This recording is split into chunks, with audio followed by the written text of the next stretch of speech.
on this, but the risk is probably greater. Run the clock out, get to overtime, and try and win it there. All right, we'll see if they do just that.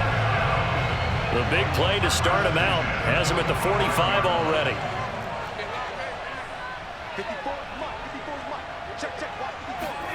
Now Dak. Oh, not sure he saw the linebacker there as that's batted down and incomplete. This defense so strong all afternoon long. Well executed again there. This is a group that really functions well off of each other. No matter what the assignment, the other person fills in the exact proper spot. They've made it very, very hard for them to find open places to throw the football. Room here to run. And he will finally be taken out of bounds. Here we go. Here we go.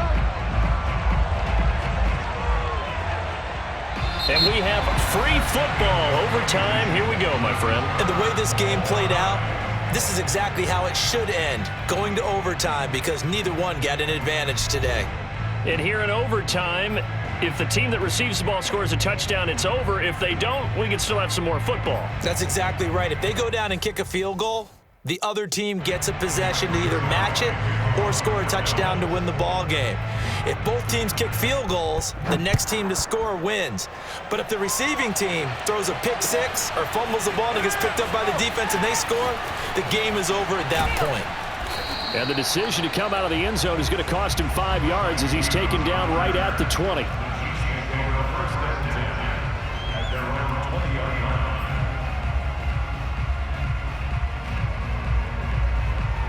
The Chiefs offense about set to begin this drive.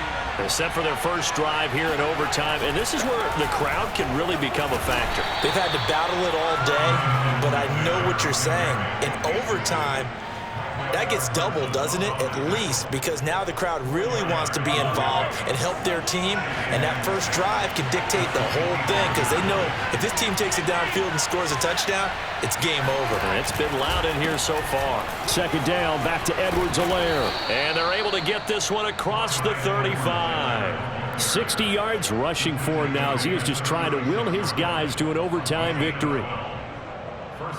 So from the 36 now, 1st and 10. They'll run with a backup. This is Williams. And he went nowhere. Well, he went backwards, back to the 33. That's going to wind up a loss of a full 3 yards on first down. I like the strategy. Extra tight ends, extra beef. They want to run the football, but that means they probably want to run it inside. If you get strung out on the perimeter, you're in peril. Yeah, we saw the result, negative yardage.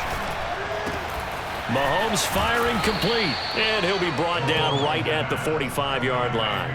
It's a pickup of 12, and that'll set up a third down. And we see another pitch and catch there to the running back. This position just continues to evolve. They become just as critical to the passing attack as a lot of receivers, tight ends, because their ability to make people miss in the open field can really generate big plays for an offense. And he's got the first down yardage there as he takes it just across midfield. They go with the ground game, pick up the first, now in plus territory. And that changes the whole mentality of a play caller, doesn't it? Once they cross the 50, they feel like they're in the strike zone, all right? You don't have to be in the red zone to take those big shots downfield or go after the end zone. Right now, that might be available to them. And now this first drive in OT continues. This will be stopped about 2 yards shy of the marker. 8-yard gain, 2nd and 2. They've had some success here in overtime on this opening drive running the football right back to that well. And why not? When you have that kind of success, make them stop you, and until they do, keep going back to that well you just spoke about. I think there's more water there and available to them. And brought down, but able to get it to their 30-yard line. Offensive line right now really freeing up the rushing lanes on this drive. And we have to give them props. They've earned them. But these big runs that we're seeing, they don't result without everyone else being involved as well. Blocking on the perimeter has to take place downfield too. And he takes a shot on the release as this will be incomplete. They've given up a few first downs on this drive, but getting the incompletion there, that should give them something to build on and maybe turn the tide. So now 2nd and 10 after the incompletion on first down. Mahomes. And his throw here is incomplete.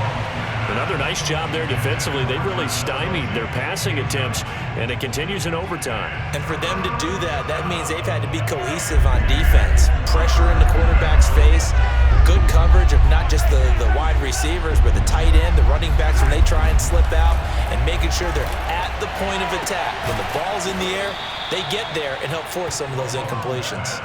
And he will have a Chiefs first down as they're able to get the third down conversion. So he hooked up with a veteran there, and in overtime, that's not a bad idea. Go with the age and the experience. Yeah, because sometimes the young guys, they give you the fresh legs and give you all that bounce.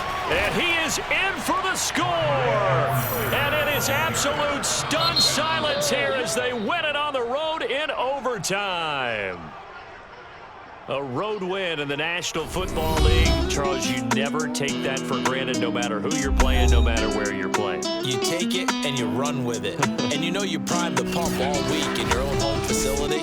No one thinks we can do this. Only people who believe are right here in this room. And then you go on the road, band together,